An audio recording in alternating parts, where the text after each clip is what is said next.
বিশ্বনবী মুহাম্মদুর রাসূলুল্লাহ সাল্লাল্লাহু আলাইহি ওয়াসাল্লাম ইরশাদ করেন, যে ব্যক্তি সকালবেলা তিনবার তেলাওয়াত করবে আউযু বিল্লাহিস সামিউল আলিম মিনাশ শাইতানির রাজিম, এরপরে সূরা হাশরের শেষ তিনটি আয়াত তেলাওয়াত করবে, রব্বুল আলামিন ওই ব্যক্তির জন্য ৭০,০০০ ফেরেশতা নিয়োগ দিবেন যারা সারা দিন ওই লোকের জন্য মাগফিরাতের দোয়া করবে।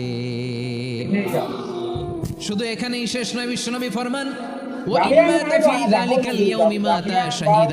ওই দিন যদি ওই ব্যক্তিটা ইন্তেকাল করে, সে শহীদ হয়ে কিয়ামতের দিন আল্লাহর সামনে দাঁড়াবে। সকালবেলা যদি পড়েন তিনবার আউযু বিল্লাহিস সামিউল আলিম মিনাশ শাইতানির রাজিম তিনবার পড়ে